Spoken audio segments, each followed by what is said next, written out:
Political headwinds are swelling yet again in Thailand. Despite his party winning the most seats in the Thai general election on May 14, Move Forward's leader, Pita Limjaroenrat, has failed in his bid to be Prime Minister.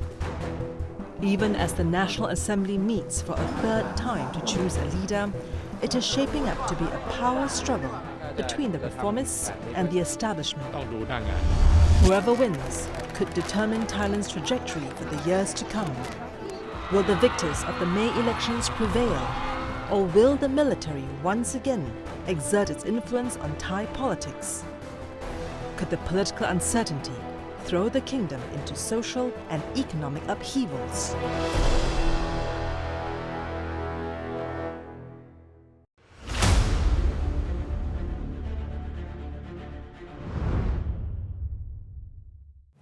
Hello and welcome to a special edition of Insight, a forum discussion on Thailand's leadership uncertainty. I'm Genevieve Wu. The Thai parliamentary election was held more than 2 months ago, and still the country has no prime minister and no government. The National Assembly will be voting for the third time for a new prime minister. Many things remain in flux, but one thing appears certain. The popular reformist leader of Move Forward Party, the party that received the most votes in the election, Pita Limjaroenrat, will not be the country's next prime minister. After 2 rounds of voting by parliamentarians, Pita did not receive the required 375 votes for a simple majority to take the top job. And he has been blocked by a new bill from being re-nominated again. So how did we get here?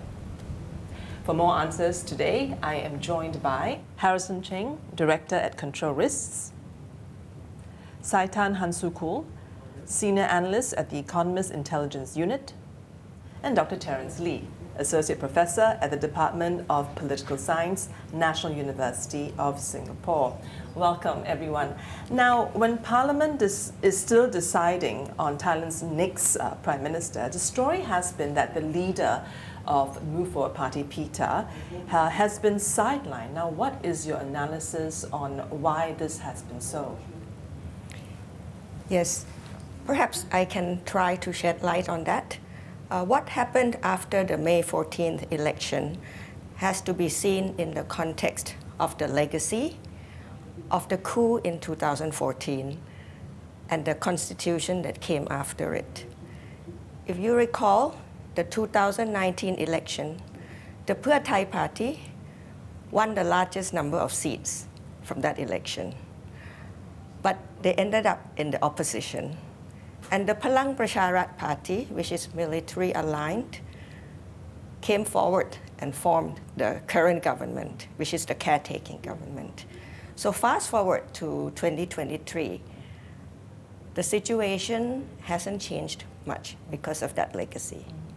Well, I think it's the fact that Move Forward and what it stands for in terms of its pledged reforms, for example, to amend the Lèse-majesté law, to dismantle monopolies in many sectors where the large conglomerates actually dominate, and to end military conscription, for example. All these strike at the very heart of the establishment in Bangkok. And I think what Move Forward has done is really to supplant Pheu Thai as really the most potent threat to the monarchy, the military, and that's why Pita has been sidelined. Echoing what Harrison has said, that the conservative establishment doesn't want to have a repeat of a Thaksin-like figure, Thaksin-like popularity ever again in Thailand. And as such, Pita's his popularity, the extent of electoral support that he has had in the most recent elections does represent that very similar Thaksin-esque populist sentiment which the conservative ruling elite in Thailand is trying to avoid. Yeah, I mean, speaking of popularity, I mean, Move Forward Party's victory was actually pretty stunning. The sheer number of seats that they won, and the fact that he was sidelined. What do you get? Why is there a sense that there's a disconnect between the establishment and the voters? I think that there is that sense of disconnect, and it's really because the establishment does not really have the same values that they want to uphold compared to what the voters want. The voters want change. They have had military and pseudo-military rule since 2014, as Terence mentioned and Saitan mentioned. And the fact is that the economy hasn't been doing well. They do want change, and the change cannot be just about economic reform. It's very closely tied to the political and institutional reforms that have to take place before economic reform can come. So that's why I think there's a disconnect. The disconnect, yep. Well, I think we also need to put in context about who the establishment and who this conservative elite are. So I think if we look at it from a lens of history, the establishment would consist of course, the monarchy and the center, the armed forces. But as Harrison had alluded to, it also consists of the Thai business conglomerates, mainly Sino-Thai elite, but also the bureaucracy, and in particular, the judiciary, the constitutional court, as well as the electoral commission. And what they have shown, or rather the elite have shown since 2014, and in fact actually further back, is that they have done all that is necessary to enshrine that these elements of the conservative elite remain in power, clearly ignoring the demands of people who don't share these similar concerns. Yes, I would say that the institutional setup currently still reflects the power that the establishment or the military can still wield to influence the outcome of the election. But I would also argue that the democratic space has opened up more compared to 2006 and 2014. And the fact that we are having more rounds of vote also means that it's not over yet. So I will not rush to make a judgment whether the democracy is in shambles. I will keep my optimism alive and watch. Of course. I want to speak a little bit to the surprise victory, I suppose, by Move Forward Party. I think that actually caught many people a little bit off guard, the stunning victory. Why do you think it was so? And the unexpectedness of the victory, what does it tell you about what the people want? Yes, I think the Move Forward Party shows that they are the third way. If you look at the Thai politics in the 2000s onward, there's been a lot of division in society along the line of the yellow shirts, the red shirts. So people are quite fed up. They want to rise above it and end it. Well, I agree with Saitan. I think that really people are, in a word, sick of the yellow and red divide in Bangkok. And we saw that led to really terrible consequences in 2010 and again in 2013 and 14 when Yingluck was ousted from government. And I think the fact is that people have over time come to consider Pheu Thai as a party that is reformist in a way, and yet still very much tied to the legacy of Thaksin. And of course, Thaksin has not made any significant effort to distance himself from the party. He is still seen as the de facto leader, despite living in self-imposed exile in Dubai. And the very fact that his youngest daughter, Paetongtarn Shinawatra, was brought up as one of 3 prime ministerial candidates for Pheu Thai shows that Thaksin has not been able to shake off the optics of him being in control and does not want to shake off the optics. He believes the Thaksin brand can drive Pheu Thai to victory. And the younger generation don't really want to just adopt that. They don't just see Thaksin as the way to liberation. They see Move Forward and Future Forward as a predecessor, as a viable alternative. The victory for Future Forward or Move Forward was expected, but also isn't really expected. If we look at the extent of protests that have actually happened since 2020 when the pandemic started, these are largely youth-driven, student-driven. So if one were to look at the extent of popular mobilization since 2020, then you would think that the expectation is that Future Forward would actually be a significant reaper of these popular dissatisfaction, largely driven by the youth. Now that we it seems fairly certain that Pita will not get the Prime Minister position, and he has been sidelined.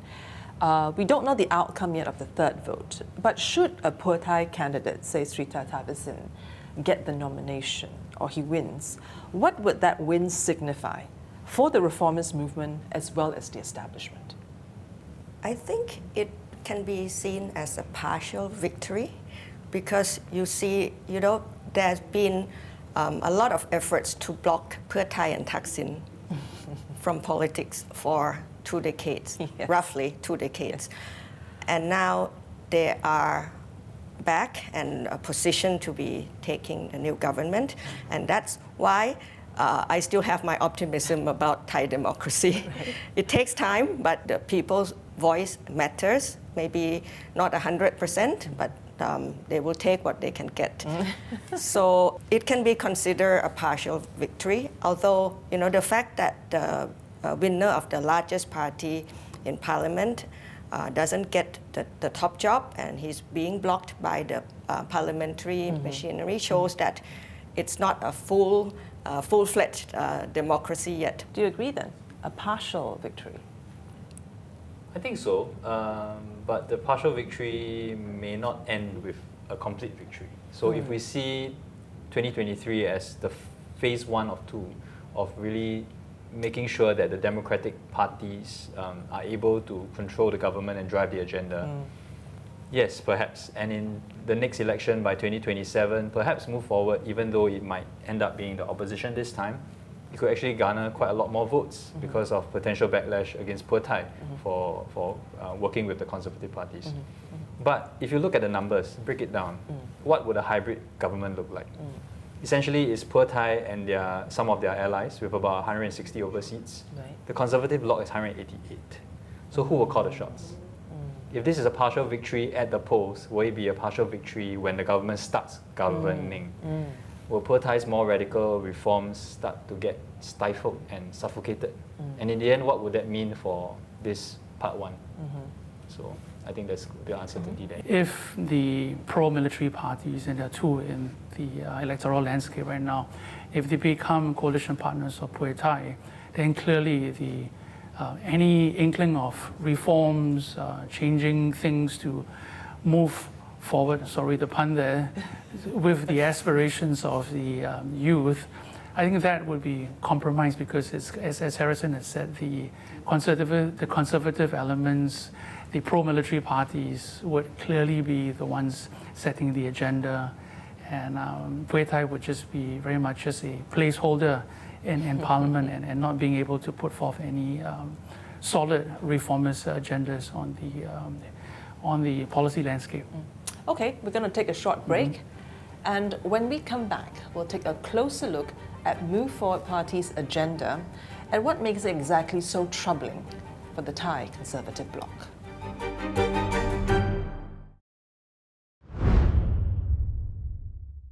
Welcome back to Insight, a forum discussion on Thailand's leadership uncertainty. The Move Forward Party won the most seats in the general election, but it has become clear that the party's leader, Pita Limjaroenrat, will not become Prime Minister. In fact, things could turn out to be quite dire for the businessman turned politician. Now, Pita and his party are actually facing 2 rather serious charges. Pita himself could actually be disqualified from being MP. That is one charge that he's facing. And another case where him and the party could be charged for attempting to overthrow the monarchy because of their proposals to reform the Lèse-majesté laws. Now, how serious are these allegations, and what happens if he loses one or both of these charges? Take ownership of the share company first for Pita. That one, if he's found guilty, he will be disqualified and lose his MP status. This has happened before to his predecessor, Thanathorn. He didn't become an MP, he didn't become the Prime Minister, but he remains influential. So that could happen to Pita. It's not the end of his political career. On the second charge, definitely it's more serious. But I think there's quite a case to build to to convince the court why their action is tantamount to overthrow the monarchy. They have rebutted that many times, but they fail to convince the doubters on the conservative side. So I think this will be heard in front of the court. Well, again, to put things into context, this is not surprising, largely because if we look at the government since 2006, there have been several instances where the courts have removed prime ministers, disbanded Thai Rak Thai, People's Power Party, now the latest version, the Pheu Thai Party. So it's fairly consistent that if the conservative elites believe that there is an easier way to disbar, disqualify popular or even populist politicians, they would do so. Well, I think perhaps I can offer a slightly differing take in that I do think that the Constitutional Court could decide on the second case and eventually move to dissolve the Move Forward Party. And the reason is that all the maneuvering we've seen over the past few weeks has shown that the Conservatives do not necessarily want to hold back in terms of ensuring that Pita and Move Forward get sidelined. And the truth is that the ultimate penalty for the second case is essentially party dissolution and a ban on all party executives from politics for about 10 years. And if that happens, then Pita necessarily has to sit out of politics. But like what Saturn said, that we can expect Pita to continue to be quite influential. Now, is there a sense that the Move Forward Party is being targeted, or is there a bigger, dynamic at play here? I think the Move Forward Party's platform is proposing quite big changes to Thai society, and that causes discomfort. And if you look at the results of the election in 2023, the votes for change is bigger for sure, but the votes for the status quo is not small either. So since Pita and the Move Forward Party's agenda doesn't agree with what the conservative voters or conservative parties want, I think they are not getting the cooperation. I think I would go as far as to say that we are seeing signs that Thai society, Thai politics is polarized. As Saiton has mentioned, the Conservatives did get a sizable proportion of the popular vote. Maybe not an absolute majority, but 30-40% of the electorate won the status quo. But the majority want a change. What does this change represent? Change represents that the power structure that is in Thailand, largely held up by the monarchy, the armed forces, the bureaucracy, and of course the conglomerates, how they have a vice-like grip on Thai politics. I think there is a very strong desire to democratize that, to make that more equal for Thai society. This pattern of, popularly elected governments then oscillating with military dictatorships, there's actually a Thai word for it. I understand it's called Wong Chon Ubat. The cycle that is fairly destructive. Vicious cycle. Yeah, yes, that can be very vicious, that can be quite destructive. We can start from Thaksin to Yingluck to Thanathorn, even though he was not prime minister, but he was ousted that way, and now to Pita. What does this say about the power structure in Thailand for this whole time?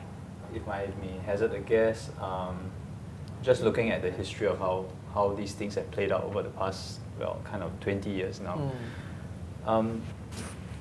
it goes back to Saitan's first point about the institutions and the legacy of the 2014 coup. What they did with the 2017 constitution was to essentially entrench the power of the military and also to create this extremely complex interlocking system of institutions that elect each other. So you can't get rid of a senator unless you have cooperation of constitutional court. Yes. You can't get rid of a constitutional court unless you have the, you have the approval of maybe an election commissioner. And they all interplay to create this system where essentially it's a grid-like structure. You have to unlock everything to be able to unlock anything. And the truth is that that's why Move Forward has said that, and they actually got the other 7 parties to agree to this in the MOU earlier this year, that they are going to rewrite the Constitution. They have to. If they do not, you cannot move anything else. Right. I mean, to plagiarize the words, the phrase from a very prominent Thai scholar, British Thai scholar, Duncan McCargo, he equates this enmeshment of interlocking ties to a network monarchy. So it's essentially the monarchy holds together these conservative elements because the armed forces, the Sino-Thai conglomerates, the bureaucracy, they all owe their legitimacy to the legitimacy of the monarchy. So in order for them to remain entrenched in power, it is necessary then for them to have these symbiotic relationships with the monarchy first, but more importantly with each other. So scratching each other's back, using quid pro quos to ensure that they remain a very much a vice-like grip on Thai politics, Thai society, and very importantly, the Thai economy. Yes, but I would like to add that perhaps Duncan McCargo forgets one thing. If you look at the legacy of the late His Majesty King Bhumibol, he has direct rapport with the people. So there is the people in that equation too. So yes, I think there are institutions in Thailand that want to ride on the monarchy. And being the monarchy, I think their role is benign and they're king for all. So they do not reject.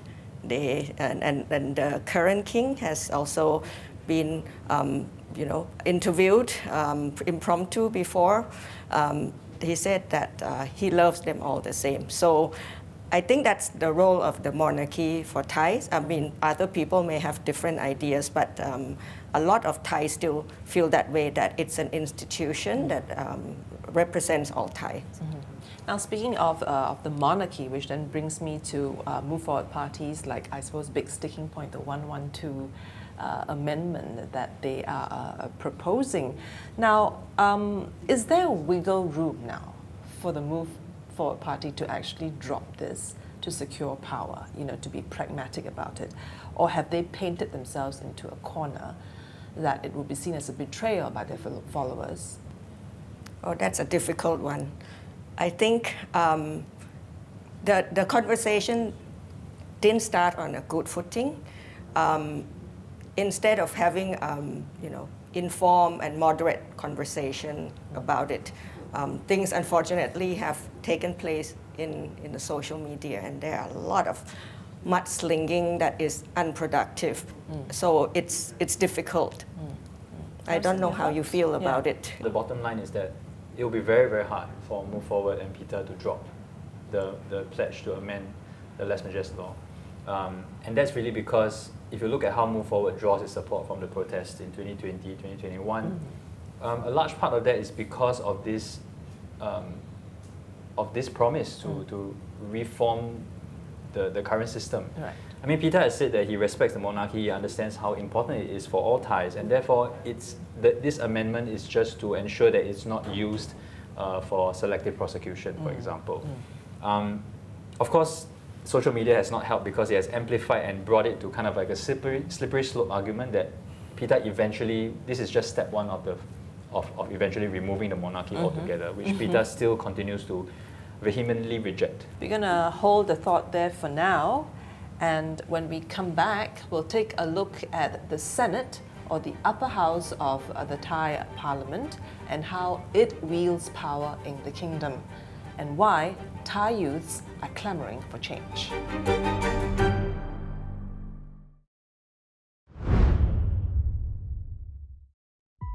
Thanks for staying with us. You're watching a special edition on Insight. We're talking about Thailand's leadership uncertainty. Now, the Thai Parliament is made up of 2 chambers, the upper house and the lower house. Now, the lower house, or the House of Representatives, comprises 500 members who are voted into power.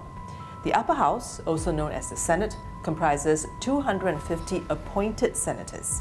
They are not voted in, but chosen by the Royal Thai military. It was the Senate's votes against Pita Limjaroenrat that blocked him from getting the Prime Minister role, despite Pita having the majority votes in the lower house. Now, when outgoing Prime Minister Prayut Chan-o-cha announced after the May 14 election that he was going to retire from politics, it sent a signal, perhaps, to some quarters that perhaps the military might be withdrawing from influencing politics. But yet, we look at the Senate's actions on blocking Pita getting the PM's role, indicated otherwise. What do you think of these mixed signals? It's very unlikely to draw the direct conclusion that with Prayut's gradual retirement from politics, that equates to the military's desire to withdraw from politics. I think we just can look at the very simple track record of the armed forces in Thailand. It's probably the most coup-prone country in the world. And the other thing that we should also be aware is that we should see the Senate as not a direct extension of the military's power. The military's power, political power, is enshrined in the Constitution, in the 2017 Constitution, in which it is legislated that they can play and it should play a role in politics. But more importantly, defend the Thai nation, defend the monarchy. I think that the Thai military has always played a role in politics, sometimes driving it completely, but sometimes they're in retreat. That happens before, but the point is, I agree with you, they keep coming back. And it depends on what happens, and they see themselves as the protector of national interest. So their rationale is that when national interest or the national security is under threat, they come back. So, and this obviously is a debatable point. Yes.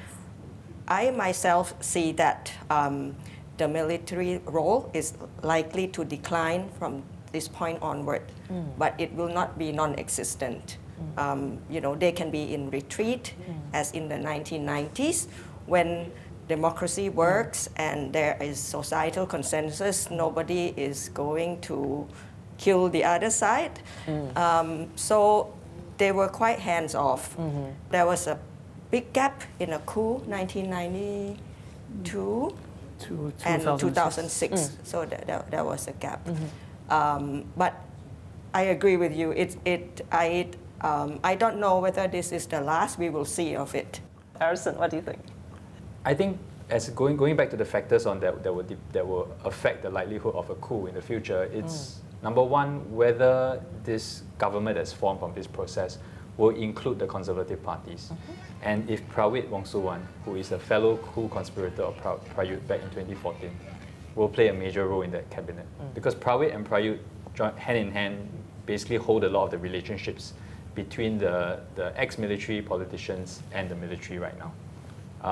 And secondly, is something to always watch is the annual military reshuffle that happens in October. So understanding the personalities that are being placed there to succeed the current army chief and whether they are going to step in to defend the monarchy if needed, that will be key. And of course, bringing it all back to Move Forward. The fact is that Move Forward is proposing an amendment that the other side is taking as a direct threat to the existence of the monarchy. All the more there is that case to make that if a military coup is needed, it will be done. You brought up Prawit Wongsuwan. He is actually the military party's PM nomination. And now we are going into a third vote of a new PM. Is there a chance for Prawit to win the PM role? And what happens then? I think that is a very slim chance because his party is the fourth placed. Now, his party can be in the coalition government, but I think it will be a very controversial point if he's going to be prime minister because the voters have spoken clearly that they want to move away from the military-aligned government. And I think even the conservative will sit up and take note of that. So it will be very unwise to have a military figure as the next prime minister. Now, there is quite a widely held view or speculation that the person that could emerge is the leader of the third largest party, the Phumchai Thai party, Anutin Chanvirakul. So This is one alternative that could happen. Why do you single out Anutin? Can you give me some context to him and his party? Move Forward Party has not been able to win or join hand with the conservative side. And now, so the next step is Pheu Thai. But for whatever reason that Pheu Thai candidate is not, then it will go to Anutin, and by the simple reason that he's the third largest and he's not from the military. So it may be more, it will lean toward the conservative bloc. Right. But it probably is more, shall I say, sellable to the electorate. So Prawit's candidacy is not off the books, and I would say that if any of the coalition partners, if they are able to cobble together deals in the back room, Prawit could be the benefactor of these deals, because of the simple fact that if they are able to form a simple majority vis-a-vis the more liberal, more progressive parties, he could just emerge as the Prime Minister. Now, given Move Forward Party's potential problems, right, do you think their coalition with Pheu Thai will hold? That's a difficult question facing Pheu Thai right now. They have indicated that they want to assess the situation, and they have met with many parties over the weekend to see where each party stands. So I think the Pheu Thai party is in a dilemma. They know that if they stay with the Move Forward Party, they may not get the extra support either from the Senate or from the other parties in the lower house. But if they abandon the Move Forward Party, there is a consequence that their supporters will feel let down if they take in the military-aligned parties in the coalition. It will feel like a betrayal for their red shirt supporters. So it's a very difficult situation to be in right now. Pheu Thai's Prime Ministerial, or likely Prime Ministerial candidate, Srettha Thavisin, has already stated that any coalition that Pheu Thai leads and forms a government with will not touch Article 112. Okay. So that makes it very tricky for Pheu Thai to think about working and move forward. But what Pheu Thai might be betting on is the powers of incumbency. If they're able to stay in power for the next 4 years, able to turn the economy around, able to absorb some of that support that's been given to move forward over to their side, and possibly closing one eye to anything the military and the courts might do to move forward, because they will be the major beneficiary of that. They could those votes could possibly migrate over to Pheu Thai and put it again back in pole position as the Democratic Party to vote for. I want to put into context whatever my fellow panelists have said, is that the political party structure in Thailand is not very well institutionalized, meaning that political party members don't hold their party allegiances very closely. So just to give you an example, many Pheu Thai members joined Palang Pacharat post-2019 in an attempt just to be on the right side. So the fluidity of the situation and the ability for Pheu Thai now to move into the camp of the conservatives is a very real possibility, for the simple fact that it's largely about the incentives, the likelihood that they could actually propel themselves ahead of future forward. How does the king play into this situation right now? The palace has been quite quiet about the upheaval right now. Where does the monarchy stand? I think the king essentially wants to avoid a situation where there is obviously protest after protest after protest. I think 2020, 2021, with the protesters demanding reforms to the monarchy, and in some cases fairly radical proposals in that regard. So the king has probably wanted to keep a more publicly neutral role by not commenting and allowing the political parties to essentially find a way out themselves. He also probably understands that intervening publicly could really undermine that the idea that the monarchy is actually above politics. And so I think that's why he's been pretty quiet. The king traditionally in Thailand has never articulated any political position. The king has rarely intervened in political crises or political contexts, only in very dire political crises, like for example in 1992 after the protests that have happened. I think what is more likely is that the king is more likely to articulate his preferences very subtly through the conservative elements in not just the political parties, but also the other conservative parts of the government, like the judiciary, the constitutional court. Okay. Yeah. I'll just summarize by saying that the palace has stayed above the fray. All right, let's hold that thought for now. As the power tussle in Thailand continues, regardless of who becomes prime minister, he or she will be facing immediate and urgent challenges. When we come back, we'll take a look at what the next prime minister's top priorities will be.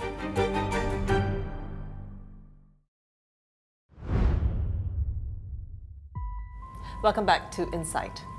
Thailand is facing a political impasse. The National Assembly will be voting for a prime minister for the third time. Now, will the third time be the charm? It is shaping up to be a tussle between the Democratic Reformist parties and the conservative military bloc. Meanwhile, there is disquiet among the people who feel that their will isn't being respected. Now, regardless of who becomes prime minister, he or she will have their work cut out for them. Now, let's look at some of the challenges and obstacles ahead. Now, Saitan, what do you think? The Thai stock market has underperformed the peers in ASEAN in recent months, actually from the beginning of this year. I think political uncertainty is definitely a factor. But to be fair, there were other factors also. There were some accounting scandals that also dented investor confidence. So we cannot all attribute it to politics, but it definitely plays a part. What about the economic outlook going forward, given the upheavals? I think it's quite clear that the businesses in Thailand are very concerned that the longer we take to form a government, the harder it will be for investors to think about new investments in Thailand. I mean, ever since the election, I think what we've seen is more and more businesses starting to defer decisions on new investment in Thailand, whether it's expansion or market entry. And that is only going to continue the longer we take to form the government. And Thailand's GDP outlook this year is somewhere between 3.5 to 4%. And if you compare it to the Southeast Asian peers, that's not great. And that's not to say that this is a unique year for Thailand. I think for quite a long time now, we've seen in the past decade, Thailand has been underperforming compared to its regional peers. And that's something that Thailand wants to change. But for that to change, they need to have the right economic reforms in place. Now, we saw protesters take to the streets when Pita failed in his bid for PM. And even as we speak now, they're still gathering. Now, are there expectations that these protests could spread or even turn violent and then further impacting these woes?